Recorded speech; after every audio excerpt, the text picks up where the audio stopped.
Eu me sinto muito leve de poder estar aqui conversando sobre a doutrina espírita, que, graças a Deus, está dentre um dos meus mais profundos interesses.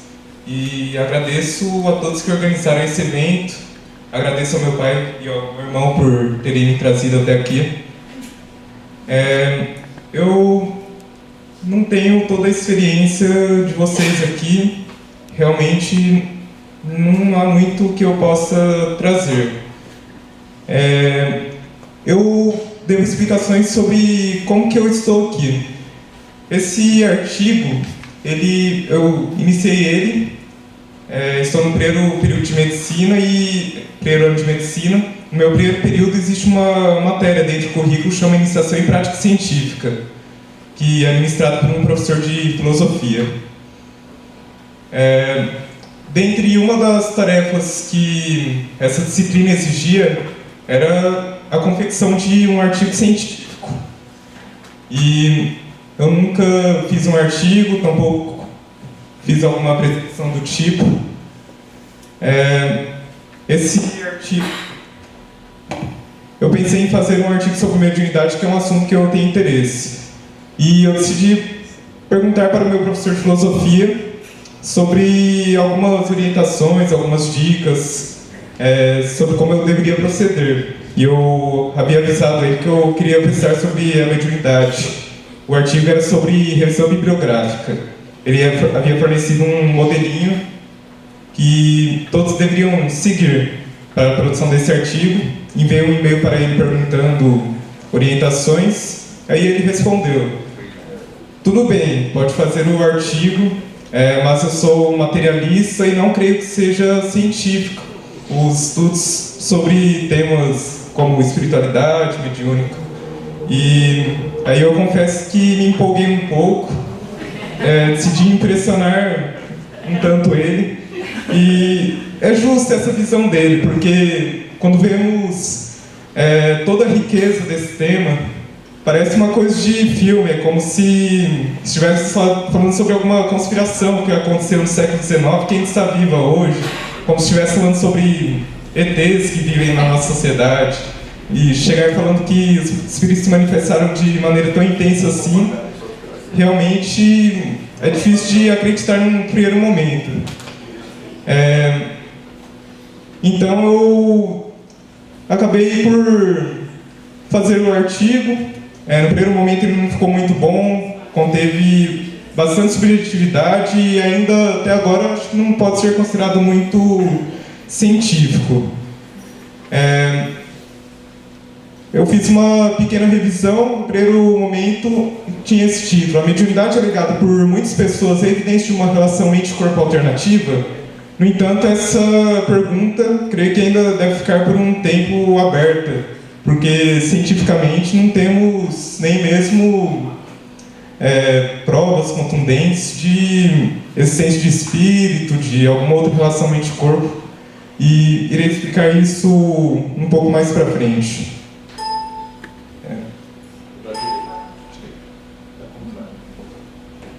Obrigado. Para esse evento, e depois que o professor efetuou a correção do meu artigo, eu reformulei muitas coisas dele, fiz muitas correções, adicionei também mais dados sobre o tema, e o novo título ficou Mediunidade, evidência de um modelo alternativo de relação mente-corpo, algumas aproximações.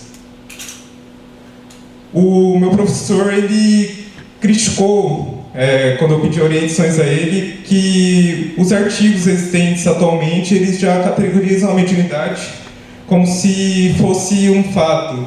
E ele pediu para que eu pudesse dar ao menos alguma definição, mas eu não posso ter também essa pretensão de definir essa mediunidade, todos nós sabemos que é. Tentei relativizar um pouco, dizendo que ele se relaciona com a hipótese de intervenção de espíritos, que é mais coerente falar que a mediunidade é um fenômeno inexplicável segundo os conceitos materialistas existentes. Por exemplo, manifestação mental de informações que a pessoa desconhece, manifestações físicas que todos sabemos, e que, se verificado cientificamente, é coerente com a intervenção espiritual, realmente. Iniciei dizendo que no século XIX essa noção de espiritualismo ela foi bem forte, que foi o grande laboratório da espiritualidade, além de toda a humanidade, por meio de revoluções nos movimentos sociais, históricos, filosóficos.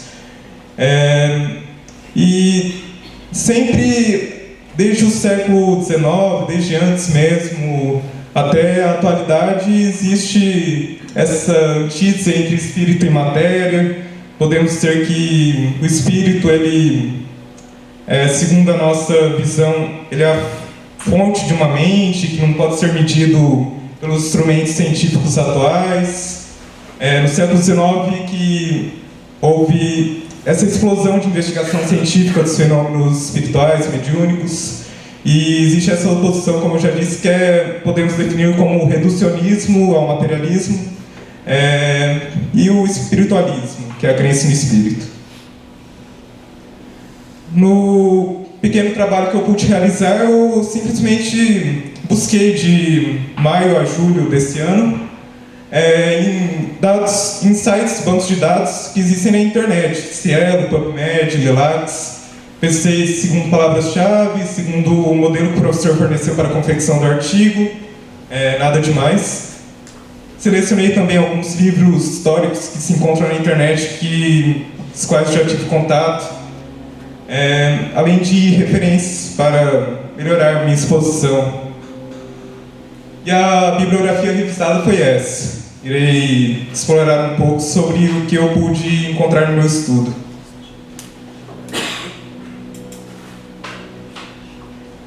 Primeiramente, essa é uma referência bem clássica que na Inglaterra, quando estava em polvorosa todas as manifestações espirituais, mediúnicas, já haviam grupos de cientistas formados só para estudo dessas manifestações.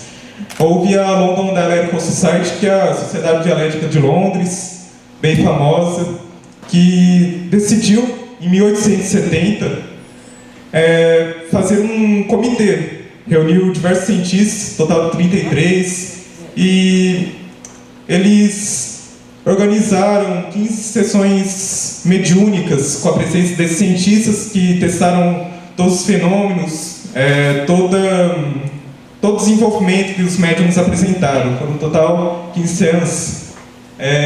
E como resultado, no relatório que eles divulgaram no ano seguinte, 1871, temos que foram constatados 50 relatos positivos na evidência da mediunidade, além de outros depoimentos por não membros. Dentre os membros temos alguns bem famosos por nós, por exemplo, o Wallace, comentado ontem, William Crookes, que recebeu Nobel e foi presente em diversas sociedades científicas, como a Real Society. Bom, aí temos como resultado que, enquanto bem sucedido em obter evidência de crença nos fenômenos, ou seja, aquilo que quem acreditava no espírito alegava, que a mediunidade é um fato, que existia realmente alguma mente não física, podemos dizer, de espíritos desencarnados por trás desses fenômenos, que era a única explicação possível, quase que completamente falharam em obter evidência daqueles que atribuíam-nos a fraude ou ilusão. E, por conta disso, houve uma repercussão que foram formados posteriormente mais 6 subcomitês de cientistas. Continuou a investigação e teve muita repercussão. O outro trabalho que eu estudei um pouco, realizei a leitura de Zellner, que ele foi professor de física na Universidade de Leipzig. Ele também foi um dos cientistas desses conhecidos que investigaram os fenômenos mediúnicos. Ele participava de sessões mediúnicas com um médium famoso na época chamado Henry Slade, que ele era um inglês, e ele com colegas de sua universidade, professores como o Barão von Hoffmann e outros colegas, saiu na investigação para constatar se havia fraude ou não na mediunidade. O que ele concluiu no livro dele, que ele até expõe alguma filosofia sobre alguma filosofia física. Tudo bem. Para explicar como que o fenômeno ocorria segundo as leis físicas, mas o que importa para nós é que, em pelo menos 17 experimentações com Andrew Slade, num período de 1 ano, ele constatou que em todas, mesmo testando para ver se havia fraude ou não, isolando as mãos do médium, com um monte de aparatos, todos os testes envolveram alguma manifestação que era inexplicável para a ciência da época e ainda é para a nossa ciência atual. Ele verificou que o médium descrevia informações das quais não tinha conhecimento, que violavam leis da física, havia fenômenos de poltergeist, como por exemplo objetos que levitavam.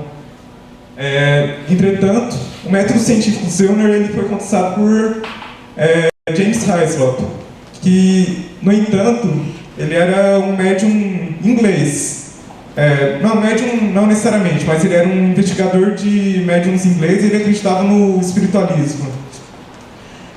Ironicamente, Howard Carrington utilizou dos argumentos desse defensor do espiritualismo para contestar Zellner. Esse Howard Carrington era como se fosse o Houdini. Ele era um mágico e ele contestava a mediunidade. Aí utilizou argumentos de um defensor do espiritualismo para combater o espiritualismo e os fenômenos mediúnicos.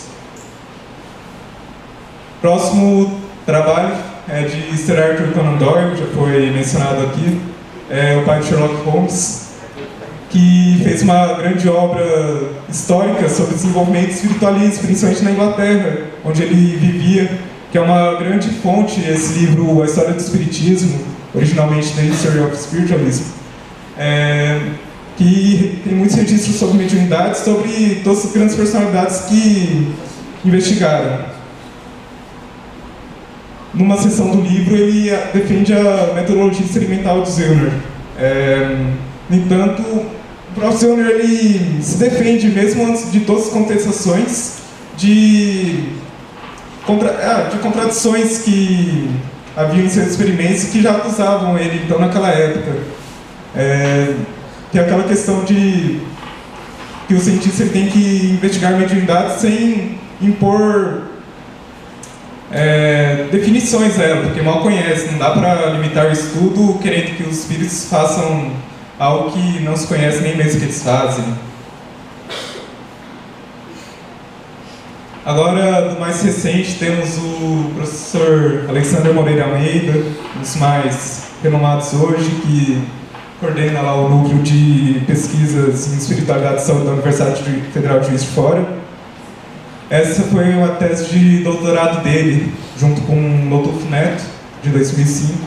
Ele investiga como que o espiritualismo, mais necessariamente agora para nós, o espiritismo, influenciou no desenvolvimento da psiquiatria e como que ele influencia hoje aqui no Brasil, por meio de hospitais psiquiátricos. Por exemplo, ele aborda como que a mediunidade está bem presente nas considerações da saúde mental, como 4 personalidades aproximaram a abordagem espírita, que são Inácio Ferreira, Bezerra de Menezes, além de Kardec, propriamente, e Joana de Ângeles. E ele destaca como é importante essa investigação do espiritismo, apesar de muitos considerarem ainda como pseudociência. O próximo foi um artigo de Carlos Alvarado, 2013. Ele investiga como que espiritualismo, junto com o espiritismo, é uma tradição científica negligenciada, porque teve muita repercussão no século XIX e hoje em dia é muito pouco conhecida, até porque os fenômenos diminuíram também. Ele lista os conceitos psíquicos mediúnicos já foram analisados, enfim, mostra como foi a riqueza daquela época e que agora está sendo retomada novamente por meio desses pesquisadores. Outro artigo de Moreira Almeida, 2013, ele revisou pesquisas sobre mediunidade e analisa que muitas delas mostram apoio a hipótese espiritualista, de que existe alguma outra relação mente-corpo além da materialista, que afirma que a mente seria, na verdade, um produto do corpo, segundo as leis que já conhecemos, processos fisiológicos, sem a existência de um espírito. Por exemplo, ele investiga 3 estudos com os sobre a obra de Chico Xavier, e as conclusões reforçam a hipótese espiritualista. Ele ainda destaca 25 autoridades científicas do século XIX, por exemplo, Crookes, William James, Kardec mesmo. Aborda como que a metodologia científica pode ser aplicada atualmente. Ele faz um estudo dos recursos que já existem hoje, que são exigidos para que haja algum valor científico. E também afirma que é importante, por meio dos estudos que já existem hoje, a mediunidade não pode ser considerada um transtorno psicótico ou de dissociação. Vou abordar um pouco disso em outro artigo mais pra frente. Aqui é um artigo do Alexandre Carol de Rocha. Alexandre Moreira Almeida também participa dele. E esse foi de cair no queixo mais recentemente, quando foi divulgado em 2014, que creio que seja o primeiro que analisou a veracidade, digamos, das informações de psicografias de Chico Xavier. Dentre 3 psicografias contendo 99 itens que poderiam concluir ou não se as informações eram de fato verdadeiras, como foi abordado ontem também, se as informações eram difíceis de ser obtidas pelo médium, através de familiares. 98% das 99 informações contidas eram claras e precisamente concordantes, nenhuma discordante. E o pensador concluiu que isso supera bastante as possibilidades de alguma fraude na mediunidade de Chico Xavier, porque parecem fornecer suporte empírico para teorias não reducionistas da consciência. Em 2015, Basso Júnior, uma equipe de pesquisadores, eles realizam 19 experimentos controlados para a mediunidade, inclusive alguns da Baixa, foi comentado ontem. Porém, é que ainda não existem conclusões neurológicas, fisiológicas. Eles avaliaram os padrões por meio de eletrodos, do que a mediunidade acaba afetando no cérebro, as repercussões. Ainda é um campo novo. Em 5 estudos selecionados, total de 36 métodos e 46 leituras testes, verificou-se que em 2 houve estatística de acerto maior do que acaso. Isso é um reforço para evidências de que a mediunidade é algo a mais do que um acaso. Também reforça que os médiuns possuem boa saúde mental, porque um dos estudos mostrou que o padrão cerebral formado é bem diferente de algum transtorno. A partir desse pequeno trabalho, desse pouco que eu pude trazer aqui, em 8 obras analisadas já podemos considerar centenas de evidências para a mediunidade. Isso reforçaria a hipótese de que existe alguma relação entre a mente e o corpo, a qual desconhecemos. E temos que, para a sociedade atual, por conta do apoio das evidências pós-materialistas, espiritualistas no caso, por conta do anseio que a sociedade está tendo de suprir suas necessidades existenciais por meio de algo além da matéria, por conta do princípio de falsibilidade de Popper, porque a ciência ela segue um paradigma, ou seja, um modelo materialista atualmente, e para que ela seja consistente em si mesma, cientificamente, deveria tentar falsear cada vez mais essa noção de materialidade, e os nossos amigos espíritos podem muito ajudar a nós mesmos a pesquisarem um pouco sobre espiritualismo, combatendo esse materialismo. E com isso vem uma mudança de paradigmas, como definido por Kuhn. É essencial o desenvolvimento, então, do espiritualismo na ciência. E temos que visar esse paradigma espiritualista. Bom, o problema é que desde o século XIX ainda há muito desconhecimento de toda essa área de pesquisa, todo esse campo de estudo. Existe muito ceticismo e existem céticos barra pesada, como por exemplo no site, talvez conheçam, obraspsicografadas.org. E digo isso com muito respeito, como um elogio, porque eles têm todo o direito de contestarem o espiritismo, no caso, que estudamos, todo o desenvolvimento científico da época do século XIX, contestando os métodos científicos utilizados. E isso está exigindo de nós que façamos alguma frente para que desenvolvamos realmente novos métodos, para que nos esforcemos em pesquisar mais sobre toda a mediunidade que existe hoje e que aconteceu no século XIX, principalmente, porque hoje não temos mesas voando, até porque não é necessidade do espiritismo mais, porque o fim do espiritismo é que sejam feitos homens de bem. Então, também sinto alguma falta na ciência atual de ser investigada a parte mais filosófica do espiritismo com as consequências morais, até porque os próprios céticos, eles criticam muito a hipocrisia de nós espíritas, que talvez sejamos muito presos à superficialidade dos fenômenos e que não tiramos muitas consequências de todos os conhecimentos, todos os ensinamentos dados até nós pelos espíritos, que realmente é uma fonte viva de luz e eles não compreendem por que consideramos o espiritismo como uma doutrina boa, que apregou um Deus bom e mal praticamos alguma caridade. Bom, então temos que compreender nesse paradigma espiritualista com todo o espírito nosso mesmo, não apenas na parte material.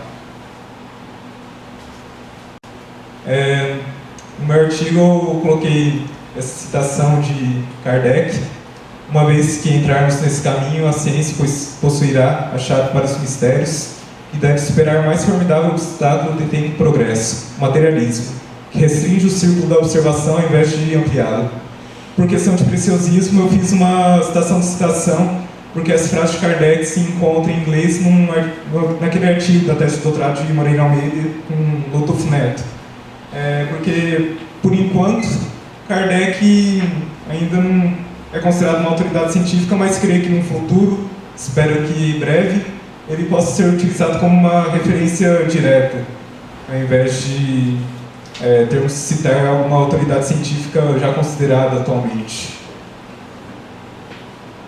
Bom, é isso a minha breve apresentação. Obrigado pela atenção.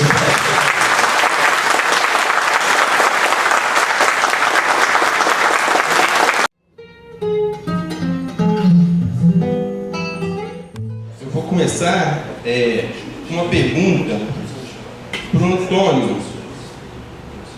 Na verdade, um comentário. E você vai ter direito a uma réplica.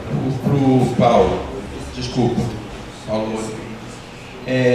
O comentário diz assim: é encantador notar o seu equilíbrio entre amor pelo espiritismo e um profundo respeito pelos céticos e a sociedade laica. Desculpa, é para o Antônio mesmo. Eu troquei aqui. Então você captou? É encantador notar o seu equilíbrio entre amor pelo espiritismo e um profundo respeito pelos céticos e a sociedade laica.